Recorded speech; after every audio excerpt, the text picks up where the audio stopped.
कि जल चढ़ाने की जो आप बात कहते हैं, तो क्या राहुल गांधी अगर शिवलिंग पर जल चढ़ाएंगे और रुद्राक्ष अगर लेने आ जाएंगे तो क्या वो भारत के प्रधानमंत्री बन सकते हैं अगर इस भाव के साथ वो आते हैं? मेहनत, लगन और अच्छा कर्म व्यक्ति को ऊंचाइयों की ओर लेकर जाता है।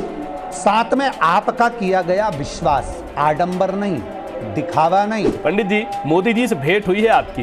नहीं, अभी नहीं हुई है। और राहुल गांधी से? अभी कोई भेंट नहीं हुई है। तो राहुल गांधी भी सनातन धर्म की ध्वजा लेके चलने का प्रयास करते हैं, लेकिन अभी बहुत दिनों से लगातार वो हिंदू धर्म की जातियों पर बहुत प्रहार कर रहे हैं। मेरे राम जी ने ये कभी नहीं कहा तो शबरी के दरवाजे पे गए तो निषाद के दरवाजे पर भी गए, तो उन्होंने कभी तोड़ने का प्रयास नहीं करा। कि अयोध्या में आपने इनको देखा, उनको देखा, क्या आपने कभी दलित देखा, क्या आपने कभी आदिवासी देखा? उन्होंने यहाँ तक कह दिया कि भारत की राष्ट्रपति क्यों नहीं बुलाई गई राम मंदिर में। आप कह रहे हैं सबको बुलाया जा रहा है, सबको लेके चला जा रहा है। ये तो कहने वाले कुछ भी कहते रहेंगे।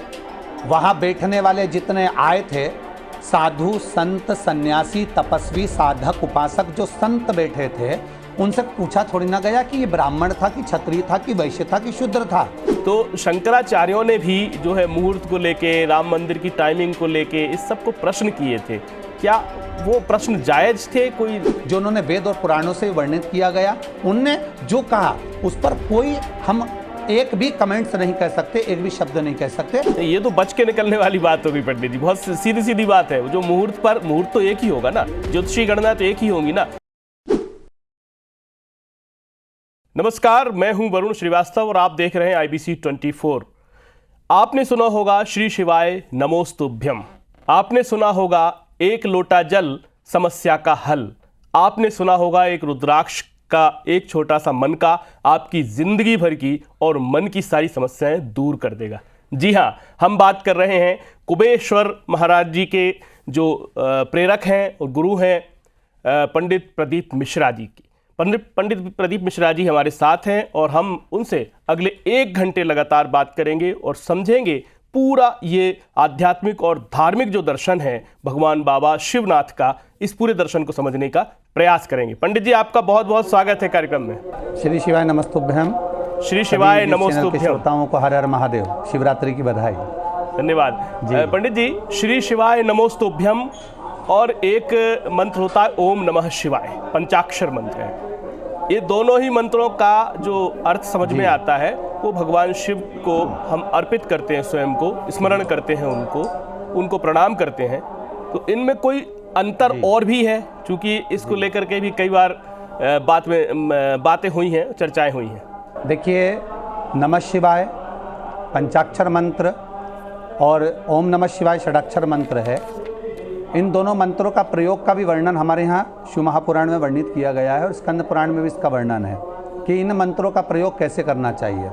महिला को नमः शिवाय बोला जाता है महिला के मुख से, और पुरुष के मुख से ओम नमः शिवाय का स्मरण किया जाता है, जो कि हमारे यहाँ शिव महापुराण के अंतर्गत भी इसका वर्णन किया गया है। इसका मतलब भी यही है कि हम शंकर भगवान को नमन कर रहे हैं, भगवान शिव को प्रणाम कर रहे हैं, भगवान शिव को हम प्रणाम करते हैं, उनके चरणों को नमन करते हैं। और श्री शिवाय नमस्तुभ्यम का मंत्र का भी भाव यही वर्णित किया गया है विद्येश्वर संहिता में शिव महापुराण की, कि मैं भगवान शंकर को नमन कर रहा हूँ, मैं भगवान शंकर को प्रणाम कर रहा हूँ। हाँ, ये जरूर है कि ओम नमः शिवाय जो षडाक्षर मंत्र है, इस षडाक्षर मंत्र का जो ओम शब्द है, उस अक्षर का जो उच्चारण है वो जीव मात्र के लिए एक आनंद की अनुभूति करा देता है। जैसे हमारे यहाँ ओम का उच्चारण सभी मंत्रों के साथ में किया जाता है और सभी मंत्रों के साथ कहीं ना कहीं उसकी सिद्धता बनती है। श्री शिवाय नमस्तुभ्यम का जो उच्चारण है वो लक्ष्मी के एक मूल भाव से प्रकट होता है, और लक्ष्मी जो भगवान शंकर की स्तुति करती हैं या किसी रूप में बेलपत्री के वृक्ष के नीचे बैठकर भगवान शंकर की आराधना करती हैं,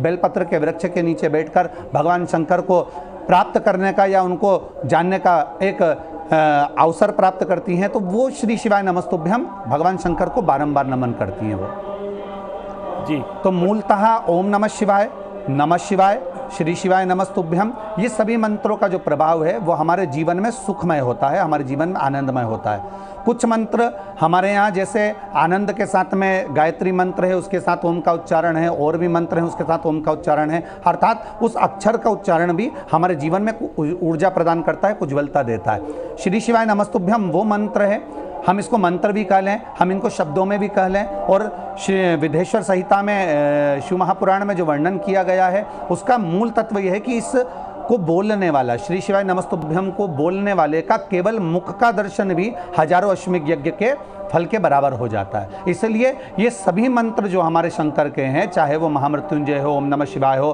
षडाक्षर मंत्र हो, चाहे वो श्री शिवाय नमस्तुभ्यम, ये सारे मंत्र हमारे जीवन में ऊर्जा प्रदान करते हैं। श्रीवास्तव जी। जी जी जी पंडित जी, एक आप जिसके लिए जाने जाते हैं, जिस एक वाक्य से आपको दुनिया ने रिकॉग्नाइज किया, पहचाना, एक लोटा जल समस्या का हल, ये इसका कॉन्सेप्ट क्या है और इसके आध्यात्मिक, धार्मिक और हमारे पास जो पौराणिक प्रमाण है वो क्या है? जी, अगर हम हमारे वेद और पुराण शास्त्रों का अध्ययन करें तो माता सती ने भी भगवान शंकर को पाने के लिए पुनः, जब आपने स्मरण किया होगा, माता सती जब जलकर यज्ञ के कुंड के नज़दीक भस्म हो जाती हैं, तब उस समय पर भगवान शंकर को क्रोध आ जाता है, और भगवान शंकर को क्रोध माता सती पर भी आया है कि आपको अगर अपने शरीर को त्यागना था तो किसी अन्य जगह पर जाकर त्यागना था। ये शरीर तुमने जो त्यागा है, जहाँ धार्मिक अनुष्ठान हो रहा है, जहाँ अच्छा अनुष्ठान हो रहा है, वहाँ पर विघ्न डालने की आपको ज़रूरत क्या थी? माता सती को समझाने का भी प्रयास भगवान शंकर ने करा कि आप वहाँ मत जाइए, क्योंकि उसमें विघ्न उत्पन्न हो सकता है। यज्ञ अच्छा चल रहा है, दक्ष प्रजापति के अनुष्ठान अच्छा चल रहा है, कहीं अगर धार्मिक आयोजन होता है, कोई अच्छा आयोजन होता है, तो वहाँ विघ्न क्यों उत्पन्न करना? पर माता सती नहीं मानी, और सती मैया जब पहुँची और पहुँचकर माता सती ने अपने शरीर का जब त्याग किया, तब शिव जी को क्रोध आया। भगवान शंकर ने अनेक तरह से अपने वीरभद्र की उत्पत्ति करी और दक्ष प्रजापति का शीश कटा, सब कुछ हुआ, परंतु उसमें भगवान शंकर ने माता सती को भी एक शब्द कहा कि आपको एक जन्म कोयल का लेना पड़ेगा। कोयल का जन्म जब तुम लोगी तब 2 आषाढ़ पड़ेंगे, और 2 आषाढ़ जब पड़ेंगे उस समय पर तुम मेरी आराधना करोगी और मेरी आराधना में लगोगी। उस समय पर तुम्हारे एक अंश, एक बूंद का भी अंश तुम मेरे शिवलिंग पर अगर चढ़ा दोगी तो उसका फल मुझे प्राप्त होगा, और उससे तुम्हारी मुक्ति होकर तुम फिर पार्वती का जन्म पाओगी, फिर हिमालय राज के घर में तुम जन्म लोगी। तो हमारे यहाँ जो वर्णन किया गया है एक लोटा जल का, फिर माता पार्वती जी सती माँ के रूप में जब माता पार्वती का अगला जन्म हुआ, तब माता पार्वती जी ने इसको जान लिया। माता पार्वती जी ने इसको पहचान लिया कि एक लोटा जल का क्या महत्व है, एक बूंद पानी हमने शिव जी को समर्पित करा, हमारा अगला जन्म पार्वती का हो गया और भगवान देवाधिदेव महादेव हमको प्राप्त हो रहा है। तो देवऋषि नारद से माता पार्वती जी ने ये संवाद कहा कि नारद जी जब भाग्य बताने के लिए आए, मैनावती की गोद में माता पार्वती जी विराजमान थी, उस समय पर उन्होंने उस स्वरूप को देखा तो देखकर कह दिया कि पार्वती अगर शिव की आराधना करती हैं तो उसका फल जरूर मिलेगा। तब माता पार्वती बाल्यावस्था से शंकर भगवान को एक लोटा जल चढ़ाने लगी। ये हमारे संस्कार हमें पूर्व से हमारे वेद और शास्त्रों से मिलकर आए। हमारी स्कंद पुराण है, विष्णु पुराण है, नर्मदा पुराण है, लिंग पुराण है, शिव पुराण है, ये सारी पुराणों में माता पार्वती जी की पूजा, यहाँ तक श्रीमद् भागवत में भी पार्वती जी के पूजन का वर्णन किया गया, जिन्होंने एक लोटा जल समर्पित करा। और उस एक लोटे जल का जो महत्व हमारे शास्त्रों ने करा, उसको पहचान गई माता पार्वती की। इसके बल पर माता पार्वती के पास में मगर आया, उसने पांव पकड़ लिया, मगर ने पांव पकड़ा, माता पार्वती ने शिव का स्तुति करी, हाथ की अंजलि में जल भरकर उसी समय पर वहां से कंकर उठाकर माता पार्वती जी ने शंकर को समर्पित करा। तो ये सब माता पार्वती जी निरंतर करती रही, जिसका फलस्वरूप ये हुआ कि भगवान शंकर उनको प्राप्त हो गए, भगवान शिव उनको प्राप्त हो गए। और आज भी दुनिया के लोग अगर एक लोटा जल भगवान शंकर को चढ़ा रहे हैं तो ये निश्चित है शिव तत्व अवश्य प्राप्त होगा, उनका आनंद होगा। जी जी पंडित जी, जो एक लोटा जल है इसको चढ़ाने की जो कोई स्थिति एक ऐसी होनी चाहिए क्या? स्नान करके पवित्र जल हो, लोटा साफ हो, या कोई ऐसे मैनुअल्स भी उसके साथ जुड़े होते हैं, या कि जैसा पार्वती जी ने किया है कि वहीं पर एक कंकड़ उठाया, उसको शिव स्वरूप माना और एक बूंद जल चढ़ा दिया और मगरमच्छ से मुक्त हो गई? जी श्रीवास्तव जी, बात इस शास्त्रों की अगर अपन वर्णन करें तो हमारे शास्त्र कहते हैं कि भगवान शंकर को पाने के लिए कपड़ा बदलने की जरूरत नहीं पड़ती, कलेजा बदलने की जरूरत पड़ती है। आपका हृदय बदलिए, आपका दिल बदलिए, शिव आपको मिल जाएगा। कडप्प नाम का डाकू, जिसको शिव की स्तुति करना नहीं आती थी, भगवान शंकर का भजन करना नहीं जानता था, जिसका वर्णन हमारी शिव पुराण में भी आता है, तो उस कड़प को भगवान शंकर की स्तुति करना नहीं आती। तो डाकू था, हिंसक पशु पक्षियों को मारता था, अपना उदर पोषण कर लेता था, अपने परिवार का भरण पोषण कर लेता था। वो कड़प ने केवल एक मात्र इतना सा देखा कि एक शिवलिंग के पास में कचरा हो रहा है, और उसने ये अनुमान लगाया कि मैंने सत्संग में कहीं सुना था शिव को अगर जल चढ़ाया जाए तो शिव प्रसन्न होते हैं। उसके पास में कोई जल का पात्र नहीं है, उसके पास में कोई लोटा नहीं है शिव जी को जल चढ़ाने के लिए। उसने तालाब के पास में जाकर अपने मुख में पानी भर लिया है। मुख में पानी भरकर एक हाथ में उसने जीव को मारकर उसका मांस रख लिया है, एक हाथ में उसको बेलपत्री को नहीं पहचानता तो पत्तियां भर ली है। शंकर के मंदिर में पहुंचता है और देखता है कि बहुत सारा कचरा वहां फेरा हुआ है। अपने पांव के जूते से वो हाथ से उस कचरे को पांव से साफ करता है और शिव जी का अभिषेक भी अपने मुख के पानी से कर देता है। जो उसके पास में था वो समर्पित कर देता है। एक बार जब वो मांस वहां छोड़कर जाता है, विद्वान कोई ब्राह्मण आता है, वो देखता है यहाँ गंदगी पड़ी है, उसको साफ कर देता है। कड़प फिर दूसरे दिन आता है, वापस वो वैसा ही की वैसे ही करता है। फिर ब्राह्मण आता है, वो देखता है फिर गंदगी पड़ी है, वो उसको साफ कर देता है। बार बार ये क्रिया चलती रही और बहुत देर तक जब ये क्रिया चलती रही, उस समय पर ब्राह्मण ने सोचा कि शिवलिंग के पास में कोई गंदगी कर रहा है तो मैं शंकर के शिवलिंग को पिंजरे में बंद कर देता हूँ। एक लोहे का पिंजरा बनाकर उसने उस शिवलिंग को बंद कर दिया। पिंजरा बंद हुआ, उसकी एक तान टूट गई श्रीवास्तव जी, वो तान शिवलिंग को लग गई जिसमें से रक्त निकलने लगा। जब कड़प आया, उसने देखा कि आज तो बाबा भोलेनाथ जी के आंख में ऐसे रक्त निकल रहा है, ऐसा लगता है कि उनकी आंख फूट गई, अब करूं तो करूं क्या। कड़प ने अपना हाथ उस शिवलिंग को लगा दिया, शिवलिंग को लगाया तो भी रक्त बंद नहीं हुआ। कड़प को लगा मेरा भोलेनाथ की आंख फूट गई, ध्यान कर उसने त्रिशूल उठाया और अपनी एक आंख निकालकर भगवान शंकर के शिवलिंग पर लगा दी। जब भगवान शंकर के शिवलिंग पर लगाई, उसी शिवलिंग में से भगवान शंकर प्रसन्न होकर प्रकट होकर कड़प को दर्शन देते हैं और वर प्रदान कर देते हैं। तो मेरा शंकर वस्त्र नहीं देखता, मेरा शंकर ये नहीं देखता कि आप किस जगह पर हो। जैसे हमारे भगवान शंकर का आप स्मरण करें, जैसे श्वास चल रही है, वायु हर जगह पर है, उसी तरह मेरा शिव हर जगह पर है। आप जरूरी नहीं कि बहुत सारा श्रृंगार करके शिव मंदिर जाएंगे, बहुत वस्त्र चेंज कर आप भगवान शंकर के मंदिर जाएंगे, बहुत सारा अगर आपकी गोदी में बच्चा है और किसी ने कह दिया कि इसने गंदगी कर दी और उसको साफ करने के बाद फिर स्नान करेंगे फिर मंदिर जाएंगे। आप तो जिस भाव से शंकर को भज रहे हैं, जिस भाव से शिवालय जा रहे हैं, जिस भाव से शंकर की स्तुति कर रहे हैं, वो कहीं ना कहीं हमको फल देती ही है। ये जरूरी नहीं कि आपको बहुत श्रृंगार करना है, बहुत ध्यान रखना है पूजन में। मेरे शंकर भगवान का एक नाम आशुतोष है, जिसको आशुतोष कहा जाता है। आशुतोष का मतलब होता है शीघ्र प्रसन्न होने वाले, हमेशा आनंद में रहने वाले। उनको दुनिया के लोगों ने ये कह दिया कि रौद्र है, क्रोध है, बहुत रुद्र अवतार है, पर लोग जानते नहीं है कि शिव जैसी नम्रता भी किसी के पास नहीं है कि चोर चोरी करने के लिए जब उनके ऊपर चढ़ता है तो उसको भी कुबेर भंडारी बना देता है। भगवान महादेव उसको भी कुबेर का पद प्रदान कर देते हैं। तो ये तो सहजता का विषय है। एक लोटा जल जिस भाव में हो वैसे जाकर आप चढ़ा सकते हैं। जी हाँ, मतलब ये कहा जा सकता है कि भगवान भोलेनाथ को पूजने के लिए आपको भी भगवान भोलेनाथ की तरह सहज भोला और भाव में प्रण होना होगा। जी और बहुत बढ़िया। जी जी हाँ, भगवान भोलेनाथ के दर्शन के लिए, भगवान भोलेनाथ को जल चढ़ाने के लिए जो एक ट्रेंड है पूरे देश में, हम देखते हैं कि आपने पूरे देश भर में ऐसे बहुत सारे मंदिर थे जो उपेक्षाओं के शिकार थे और उन पर वर्षों से कोई पूजा पद्धतियां नहीं हो पा रही थी, उनकी सेवा नहीं हो पा रही थी, शिवलिंग रखे हुए थे, मंदिर भी उजाड़ हो रहे थे। लेकिन अब देखते हैं कि गांव-गांव, कस्बों में जो है मंदिर जो है अब जो है उनमें गुलजार हो रहे हैं, लोग आ रहे हैं, श्रद्धालु भाव से आ रहे हैं। इसका श्रेय आपको जाता है पंडित जी? श्रीवास्तव जी, मंदिरों की दशा उस समय पर यह स्थिति थी कि जो शिवालय थे उसमें लोग जा नहीं पाते थे, कहीं ना कहीं शंकर से डरते थे। लोगों ने भ्रम उत्पन्न कर दिया था कि शिव की स्तुति या शंकर भगवान की पूजन कहीं ना कहीं आपको तकलीफ दे जाएगी। भगवान शंकर क्रोधी हैं, भगवान शंकर रुद्र हैं, तो लोग भय खाते थे। केवल सावन का महीना होता था जिस समय शिव मंदिर जाते थे, सोमवार का दिन होता था जब चले जाते थे, शिवरात्रि आती थी तब भगवान शिव को याद किया जाता था।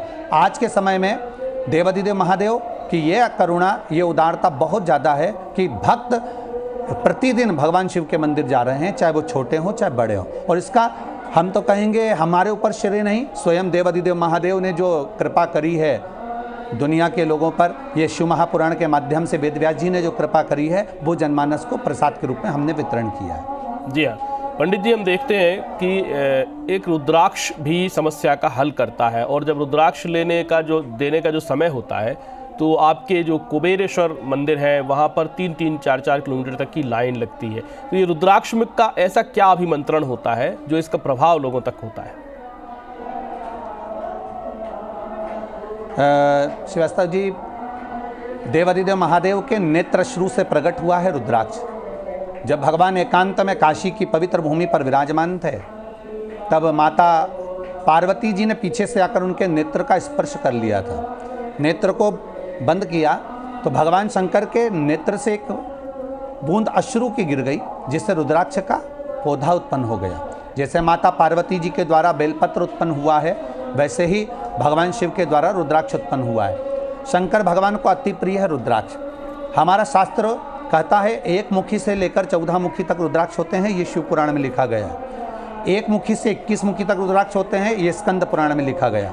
सभी रुद्राक्ष का अपना अपना एक भाव होता है, अपना अपना एक मंत्र होता है। सभी रुद्राक्ष को पाने के लिए, अर्थात उसको सिद्ध करने का एक मंत्र होता है। यहाँ जो कुबेरेश्वर धाम पर रुद्राक्ष आते हैं, ये गंडकी के तट के आते हैं।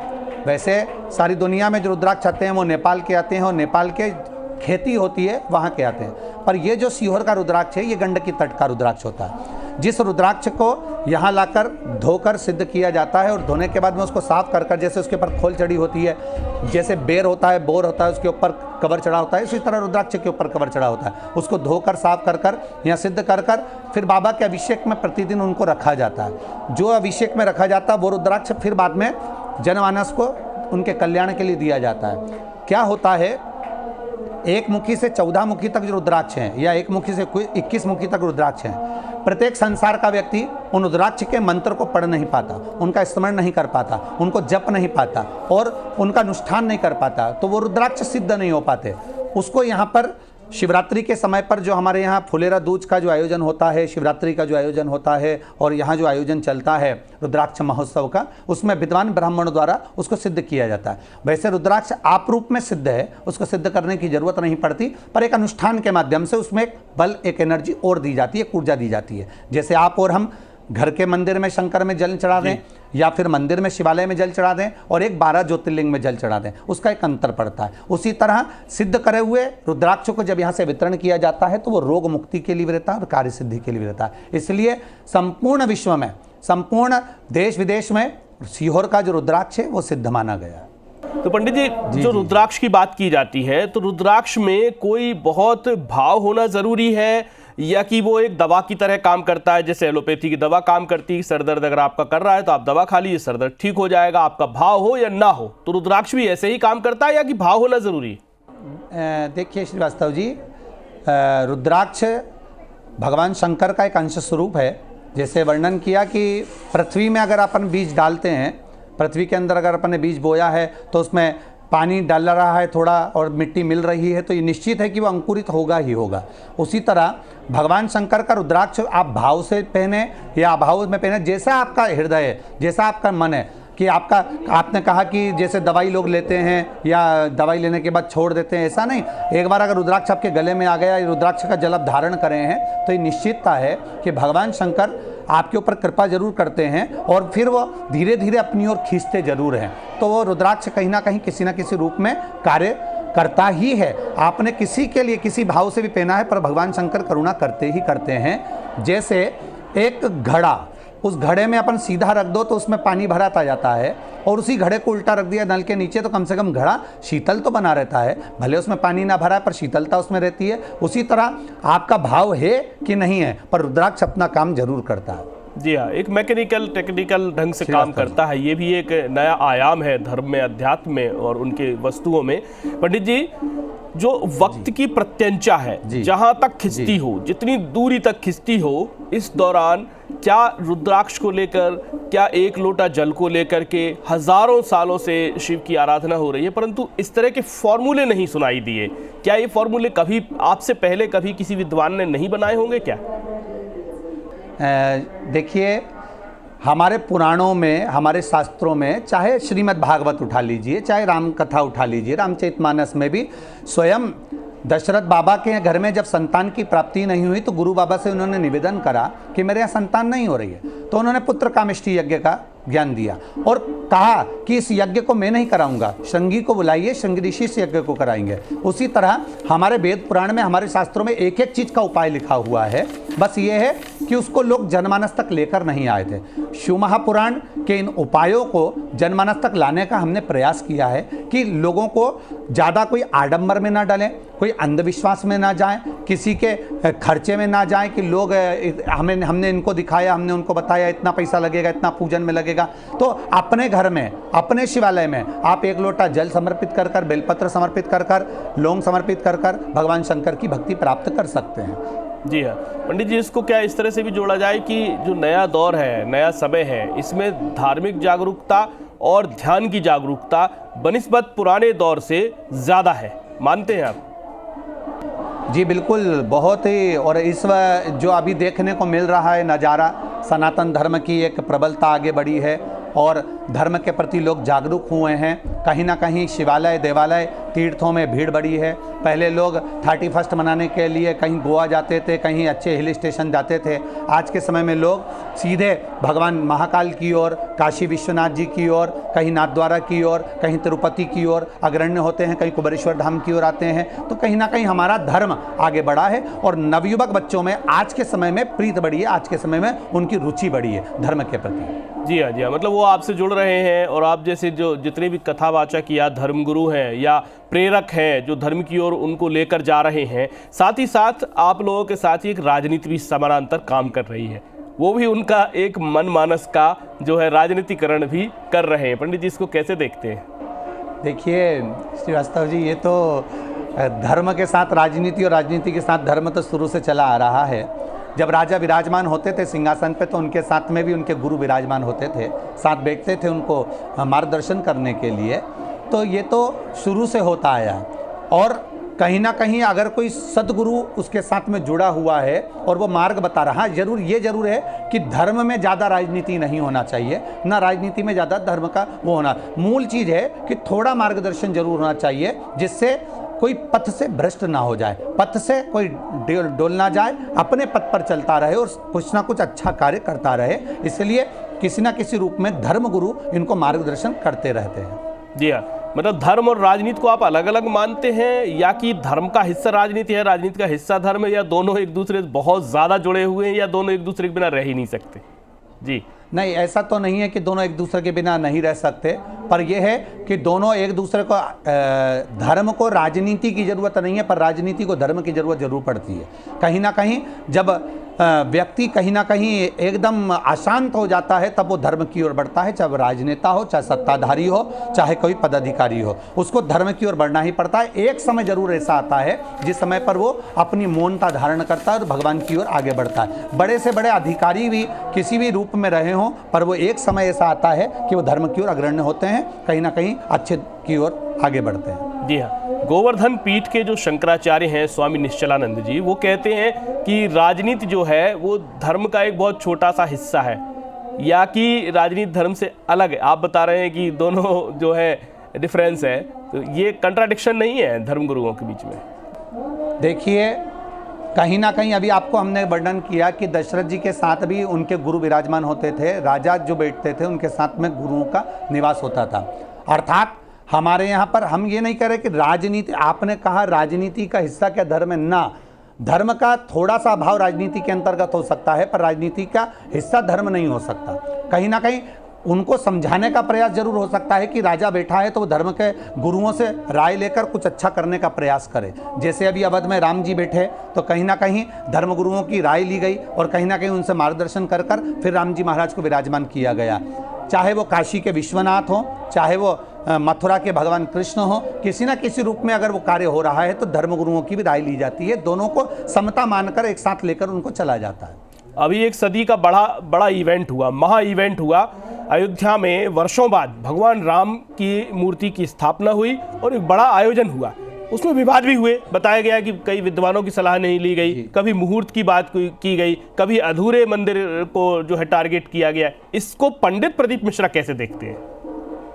देखिए, हम तो यहाँ तक कहेंगे कि कोई अच्छा कार्य हो रहा है ना, जैसे अपना ये दो हाथ होते हैं, एक सीधा राइट हैंड होता है, एक लेफ्ट हैंड होता है। राइट हैंड से सब कार्य अच्छा होता है, लेफ्ट हैंड से कोई कार्य हम अच्छा नहीं कर पाते हैं।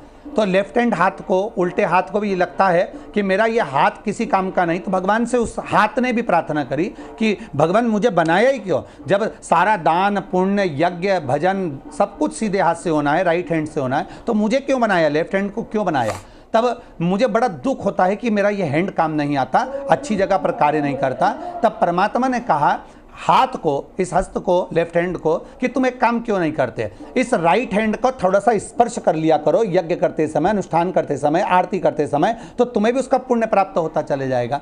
तो हम तो ये कहेंगे कि ये ऐसा नहीं कि कहीं ना कहीं ये संपूर्ण विश्व के कल्याण के लिए, जो नहीं मानते भगवान को उनको भी इसमें शामिल होना चाहिए, और कहीं ना कहीं किसी न किसी रूप में धर्म के साथ आगे बढ़कर अच्छा अगर कोई कार्य हो रहा है, अच्छा अनुष्ठान हो रहा है, तो उसमें संपूर्ण देशवासियों को किसी न किसी रूप में हिस्सा लेना ही चाहिए। जी हाँ, आपने जो हाथ का उदाहरण दिया, राइट और लेफ्ट का आपने उदाहरण दिया, आप पिछले कई वर्षों से एक जो राजनीतिक एजेंडा है उसके निशाने पर हैं। जैसे कि आप जो है बिलपत्र चढ़ा करके, जल चढ़ा करके बच्चों को परीक्षा में अच्छे अंकों का जो आप कहते हैं और दावा करते हैं, लेकिन फिर एक वीडियो वायरल होता है, बीच में एक खबर वायरल होती है कि आपका बेटा ही जो है 8th क्लास में पास नहीं हो पाया, हालांकि वो सच नहीं था।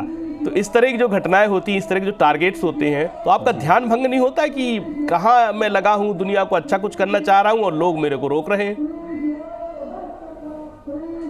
जी देखिए श्रीवास्तव जी, रामकृष्ण परमहंस जी हो, स्वामी विवेकानंद जी हो, नामदेव जी हो, मीरा हो, कर्मा हो, ध्रुव हो, प्रहलाद हो, जिसने धर्म को आगे बढ़ाने का प्रयास किया है, किसी न किसी रूप में लोगों को मोड़ने का प्रयास किया है। कहीं ना कहीं जब टर्न आता है ना, तो गाड़ी तो थोड़ी स्लो होती ही होती है, स्पीड ब्रेकर आता है तो थोड़ी गाड़ी को स्लो करना ही पड़ता है। उसी तरह ये बीच बीच में जो टर्न आते हैं ना, ये हमारी गाड़ी के लिए अच्छे होते हैं, इसमें हमको दुख मनाने के लिए या तकलीफ के लिए नहीं होते हैं।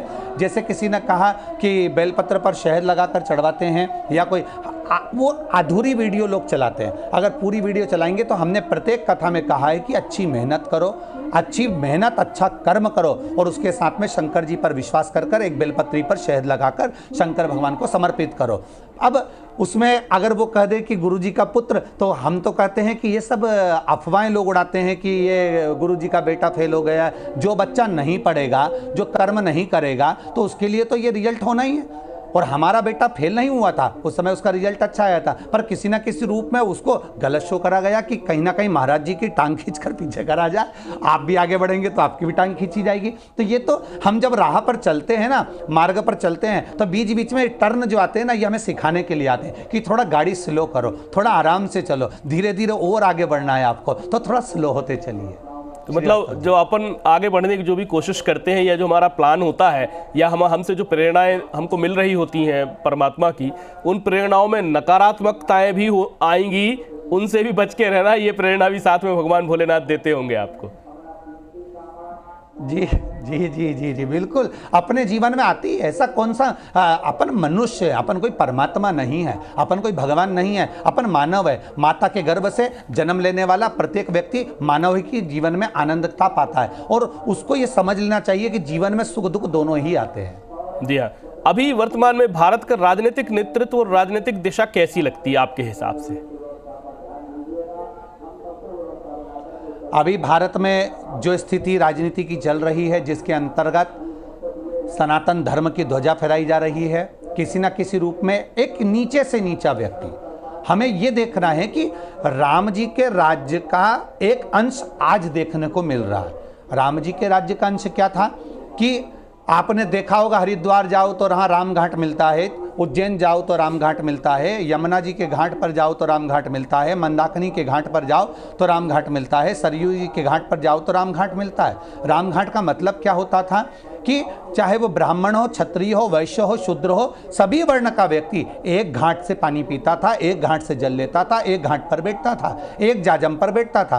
और जो पूर्व में हुआ वो आज के समय में, जो आज का राजनीतिक पहलू चल रहा है, आज की जो राजनीति चल रही है, उसमें ये देखने को मिला है कि छोटे से छोटा व्यक्ति से लेकर बड़े से बड़ा व्यक्ति आज एक जाजम पर बैठा हुआ है, एक जगह पर बैठा हुआ है, और किसी न किसी रूप में अच्छा करने का प्रयास कर रहा है। उसके हृदय में पूरे भारत के लिए अच्छा करने का एक विषय प्रकट हो रहा है। लेकिन अभी एक राजनेता यात्रा पर निकले और उन्होंने लगातार कहा कि अयोध्या में आपने इनको देखा उनको देखा, क्या आपने कभी दलित देखा, क्या आपने कभी आदिवासी देखा? उन्होंने यहाँ तक कह दिया कि भारत की राष्ट्रपति क्यों नहीं बुलाई गई राम मंदिर में। आप कह रहे हैं सबको बुलाया जा रहा है, सबको लेके चला जा रहा है, उन पर भी कुछ बोलेंगे?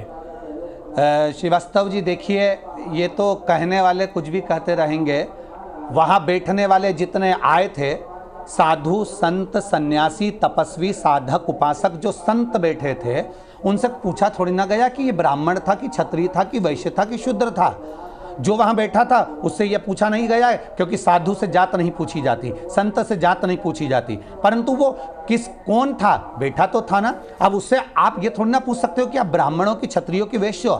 आपने देखा होगा राम जी की प्राण प्रतिष्ठा में माननीय प्रधानमंत्री जी नरेंद्र भाई मोदी जी उस समय पर वहां पहुंचे, जिन्होंने उस मंदिर का निर्माण किया, जिन्होंने उस मंदिर को बनाया, बहुत मेहनत करी, जिन्होंने तगाड़ी ढोई है, जिन्होंने फर्श लगाया है, जिन्होंने बगीचा संभाला, उनके पास बैठकर भी भाई नरेंद्र भाई मोदी जी ने जाकर, प्रधानमंत्री जी ने उनके साथ में बैठकर उनके साथ बात करी, उनके साथ बैठकर फोटो खिंचवाए, उनके साथ बैठकर भोजन किया। तो ये सब चीज़ें हमें बताती है कि ये भेदभाव दुनिया आक्षेप लगा सकती है, दुनिया कह सकती है, पर आज की राजनीति में ये नहीं है कि कहीं ना कहीं किसी धर्म को या किसी जाति को नीचा दिखाया जाए। संपूर्ण जाति को ऊंचा उठाने का प्रयास आज के समय में किया जा रहा है। इसलिए आज की राजनीति जो चल रही है, आज का जो पहलू चल रहा है, उसको लिए मैं साधुवाद देता हूँ। जी हाँ, राम का तो जीवन ही संघर्ष में गुजरा है, पूरा जीवन संघर्ष की निशानी है।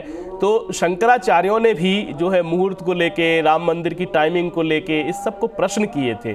क्या वो प्रश्न जायज थे? कोई किसी पौराणिक आधार पर किए थे, किसी शास्त्रगत आधार पर किए थे, या कि अपनी राजनीतिक किसी विद्वेषवश किए गए थे?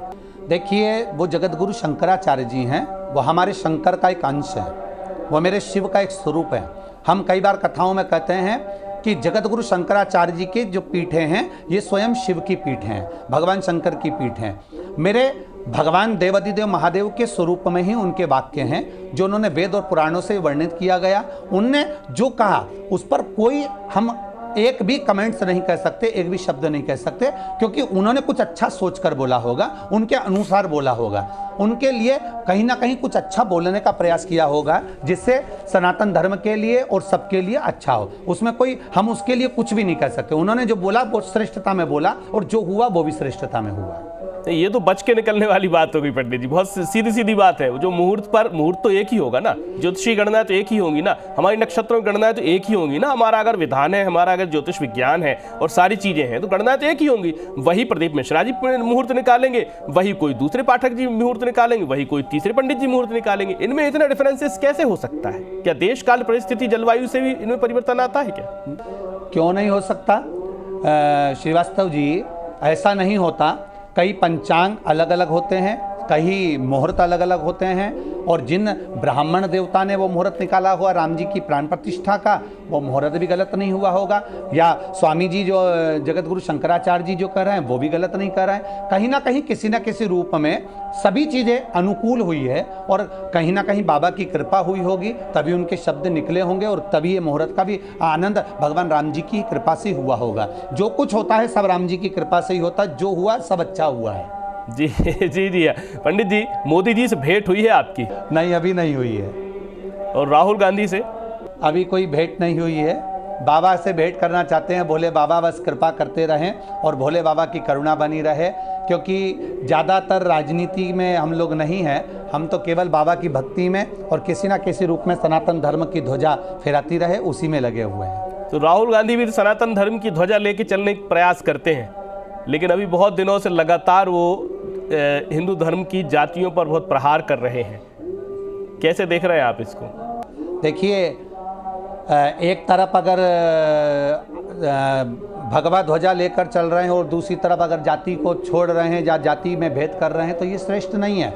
मेरे राम जी ने ये कभी नहीं कहा, शबरी के दरवाजे पे गए तो निषाद के दरवाजे पर भी गए, तो उन्होंने कभी तोड़ने का प्रयास नहीं करा। मेरे राम जी ने उनको जोड़ने का प्रयास करा है। आप अगर एक शब्द, एक तरफ तो चल रहे हैं कि सबको जोड़ना है और दूसरी तरफ आप जाति में तोड़ रहे हो, तो ये श्रेष्ठता नहीं है आपकी। आपको जोड़कर चलना है तो फिर जाति में तोड़ने की जरूरत क्या है? हम तो कहेंगे अगर वो ध्वज लेकर चल रहे हैं और धर्म ध्वज लेकर चल रहे हैं तो फिर जोड़ो, तोड़ क्यों रहे हो? उसको तोड़ने की जरूरत क्या है? माननीय गांधी जी को ये सोचना चाहिए कि आप किन जातियों में लोगों को तोड़ रहे हो। आज नहीं तो कल ये कहीं ना कहीं आपके भी दुख का कारण बनेगा। तो प्रयास करो, जो आज सनातन धर्म जुड़ रहा है उसमें जाति विशेष नहीं आ रही, उसमें सबको एक किया जा रहा है, उसमें आपको भी एक करने का प्रयास किया जा रहा है। और हम तो कहेंगे किसी न किसी रूप में ये प्रयास होते रहना चाहिए, सबको एक होने का प्रयास होना चाहिए। पर वो तो बहुत स्पष्ट रूप से कहते हैं कि इतने परसेंट आदिवासी हैं, इतने परसेंट ओबीसी हैं, इतने परसेंट जनजाति के लोग हैं, इतने परसेंट अल्पसंख्यक हैं और इतने परसेंट कुल मिलाकर उनका प्रतिनिधित्व जो है वो उतना नहीं है। बहुत स्पष्ट रूप से वो बोलते हैं। पूरे हिंदू धर्म के कम से कम 4-5 हिस्से कर देते हैं पंडित जी। उनको कोई सत्प्रेरणा देंगे क्या आप? ये सब परसेंट इन लोगों ने बनाए हैं। जब ऊपर से भगवान ने पैदा करा था जब कोई परसेंट नहीं था, माता के गर्भ से जब निकले थे जब कोई परसेंट नहीं था, कब उस समय पर केवल एक सनातन धर्म का व्यक्ति, एक सनातनी पृथ्वी पर पैदा हुआ था। उस समय पर केवल एक सनातन धर्मी जमीन पर जन्म लिया था। उस समय पर ना ब्राह्मण था, ना क्षत्रिय था, ना वैश्य था, ना शूद्र था। माता के गर्भ में जब बच्चा पड़ा रहता उसको नहीं मालूम रहता कि मैं ब्राह्मण के घर में जन्म ले रहा हूँ, मैं वैश्य के घर में जन्म ले रहा हूँ, मैं शूद्र के घर में जन्म ले रहा हूँ, मैं क्षत्रिय के घर में जन्म ले रहा हूँ। उस समय पर वो केवल मनुष्य है, एक छोटा सा नवजात शिशु है। ये बाद में उसके अंदर भरा जाता है कि तू ब्राह्मण है, तू क्षत्रिय है, तू वैश्य है, तू शूद्र है, ये उसको बाद में भरा जाता है। नहीं तो जन्म लेने वाला तो केवल एक सनातनी होता है। श्रीवास्तव जी।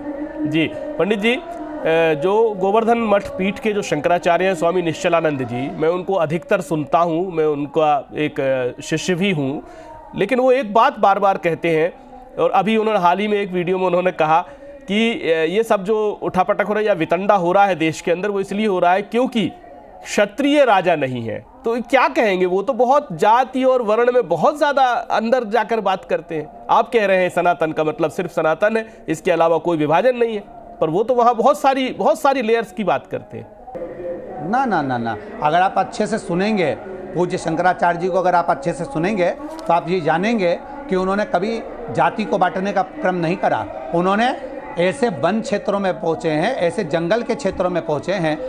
परम पूज्य जगत गुरु शंकराचार्य निश्चलानंद जी ऐसे जंगल के क्षेत्र में, आदिवासी क्षेत्रों में पहुँचे हैं। हमें खुद मालूम है छत्तीसगढ़ के एक छोटे से छोटे गांव में, जहां कोई कथाकार भी जाना पसंद नहीं करता, जिस जगह पर कुछ प्राप्ति नहीं है, ऐसे छोटे छोटे क्षेत्र में परम पूज्य जगत गुरु शंकराचार्य निश्चलानंद जी महाराज जी उस जगह पर पहुंचकर एक साधारण से वनवासियों को, एक साधारण से आदिवासियों को, एक साधारण से जीवों को, एक साधारण से व्यक्ति को उन्होंने उठाने का प्रयास किया है और किसी न किसी रूप में उन्हें ज्ञान देने का प्रयास किया है। ये हम नहीं मान सकते कि वो सबको एक जाति में बांट रहे हैं या जाति में बांटने का प्रयास कर रहे हैं। उन्होंने सबको जोड़ा है, उन्होंने कभी तोड़ा नहीं है, क्योंकि वो जगत गुरु शंकराचार्य है, शिव के अवतार है, वो कभी गलत नहीं हो सकते। किंतु वो श्रेष्ठ और अश्रेष्ठ की बात तो कहते हैं ना, कि ये श्रेष्ठ है और ये अश्रेष्ठ है। एक पंचम वर्ण की बात भी कहते हैं कि जो लोग दूसरे धर्मों से वापसी कर रहे हैं सनातन में, वो कहाँ विवाह करेंगे अपने बच्चों का, कहाँ अपनी रस्म रिवाज करेंगे, किस तरह संस्कृति को अपनाएंगे, उनको हिंदुओं में कहाँ पर स्थान मिलेगा। तो वो एक नया वर्ण बनाने की बात कहते हैं। इसका अर्थ ये 4 वर्ण ऑलरेडी हैं और वो विभाजित हैं आपस में, पंचम वर्ण की वकालत करते हैं। देखिए, उन्होंने एक बात पहले भी अच्छी कही है श्रीवास्तव जी, जो स्मरण में आना चाहिए कि आज हम जो हमारे को वापस हमारे धर्म में आ रहे हैं, हम तो इतना सा पहले से निवेदन करते रहे हैं और आज भी करेंगे कि प्रयास ये किया जाए, आज उनको अपने धर्म में मिला रहे हैं, वो अपनी जगह पर है, अपने धर्म में ला रहे हैं, अपनी जगह पर है, उनकी घर वापसी हो रही है, अपनी जगह पर है। पर हमने जो विचार किया है वो मूलतः ये हमने हमारे गुरुओं के मुख से सुना था कि प्रयास ये करो ना कि अपना धर्म छोड़कर दूसरे धर्म में गए काय को। अगर ये अपना धर्म छोड़कर दूसरे धर्म में गए हैं और इनको वापस लाना पड़ रहा है, तो ऐसा प्रयास किया जाए कि आने वाले समय में अपना सनातन धर्म छोड़कर दूसरे धर्म में ना जाए, इनकी वापस घर वापसी ना कराना पड़े, इनको अपने धर्म में इतना आनंद की अनुभूति हो जाए कि इनको दूसरे धर्म में जाने की जरूरत नहीं पड़े। कहीं ना कहीं गलती हमारी हो जाती है, हम उन पर ध्यान नहीं दे पाते, जिसके कारण वो अपना सनातन धर्म छोड़कर दूसरे धर्म की ओर चले जाते हैं और फिर बाद में उनकी घर वापसी कराई जाती है। घर वापसी क्यों कराई जा रही है? पहले भी प्रयास करा जाए कि घर वापसी की जरूरत क्यों पड़ रही है, घर वापसी कराई क्यों जा रही है। आप अपने धर्म के व्यक्ति को कुछ अच्छा देने का प्रयास करिए, उनको किसी न किसी रूप में उनके कदम से कदम मिलकर साथ चलने का प्रयास करिए। जैसे आज के समय में एक छोटे से छोटे व्यक्ति से लेकर बड़े से बड़े व्यक्ति के साथ में कदम से कदम मिलाकर चलाया जा रहा है, तो वो कहीं ना कहीं उनको आने वाले समय में वापसी लाने की जरूरत नहीं पड़ेगी, वो सनातन धर्म छोड़कर नहीं जा सकते। जी जी। तो प्रयास करा जाए कि ये सनातन धर्म में कहीं ना कहीं वो अच्छा तत्व प्राप्त करें, जिससे वो दूसरे धर्म में ना जाए। तो हमारे जो जगत गुरु शंकराचार्य जी भी हैं, वो किसी ना किसी रूप में अच्छा सोचकर अच्छा देने का प्रयास कर रहे हैं। जी जी। पंडित जी, आखिरी के 2 सवाल हैं, बहुत ही छोटे छोटे सवाल हैं, राजनीतिक ही हैं, कि जल चढ़ाने की जो आप बात कहते हैं, तो क्या राहुल गांधी अगर शिवलिंग पर जल चढ़ाएंगे और रुद्राक्ष अगर लेने आ जाएंगे, तो क्या वो भारत के प्रधानमंत्री बन सकते हैं अगर इस भाव के साथ वो आते हैं? क्या ये इतना प्रभावशाली है? देखिए, हमने अभी एक बात कही है, बहुत आपके सम्मुख में ये कहा गया है कि मेहनत, लगन और अच्छा कर्म व्यक्ति को ऊंचाइयों की ओर लेकर जाता है। साथ में आपका किया गया विश्वास, आडंबर नहीं, दिखावा नहीं। आप दुनिया को दिखाकर और सामने आकर अगर जल चढ़ाओगे, आप कह दो कि आडंबर के साथ में जल चढ़ा रहे हो या आडंबर के साथ रुद्राक्ष लेने आ रहे हो, तो वो श्रेष्ठता नहीं। आप लगन के साथ में, विश्वास के साथ में, भरोसे के साथ में, दृढ़ता के साथ में और अपने कर्म की लगनता के साथ में आप आगे बढ़िए। हमारे शंकर भगवान को तुलसी बाबा ने शंकर विश्वास रूपिणों कहा गया है, भगवान शंकर को विश्वास कहा गया है। अर्थात जब तक विश्वास पैदा नहीं होगा तब तक आप आगे नहीं बढ़ सकते। तो वो लगन उत्पन्न करिए जनमानस की सेवा में। जनमानस को आज आप ध्वज लेकर चल रहे हैं या आज आप आगे बढ़ने का प्रयास कर रहे हैं कि किसी न किसी रूप में सारे सनातन धर्म को भी मैं अपना बनाने का प्रयास, तो हमारा कहना है पहले भी इस बात का ध्यान रखा जाता और पहले भी इस चीज़ को आगे ध्यान में रखकर चलते, तो आज ये कहीं ना कहीं आपको फलदायी होता। अच्छा कर्म करते तो अच्छा फल प्राप्त कर लेते। जी जी। पंडित जी, आखिरी सवाल है, अंत में क्या एक महामंत्र होना चाहिए जिसको सतत निरंतर अंतस में लोग जपते रहें और वो परमात्मा की ओर जाते रहें, एक आध्यात्मिक ऊर्जा को हासिल करते रहें और अपनी धार्मिक सकारात्मकता को बनाए रखें? वो एक महामंत्र क्या हो सकता है? देखिए, मूलतः नमः शिवाय का स्मरण कर लें, ओम नमः शिवाय का स्मरण कर लें। और आज जो जनमानस के लिए, क्योंकि इसमें ये नहीं है कि महिला ये जपेगी और पुरुष जपेगा, तो श्री शिवाय नमस्तुभ्यम आप जपते रहिए। भगवान शंकर को ये नमन करने का भाव कहा गया है। इसमें आप भगवान शंकर को बार बार नमन करते रहे, बार बार साधुवाद देते रहें, तो श्री शिवाय नमस्तुभ्यम का स्मरण करते रहें। संपूर्ण देशवासी इसका भजन करें, स्मरण करें और अपने जीवन को सार्थक करें। बहुत बहुत धन्यवाद पंडित प्रदीप मिश्रा जी, जिन्होंने तमाम सारे विषयों पर हमारे साथ बात की और हमको बताने की कोशिश की किस तरह से धर्म और राजनीति एक साथ अगर चलते हैं तो दुनिया का कल्याण हो सकता है। मुझे दीजिए इजाज़त। नमस्कार।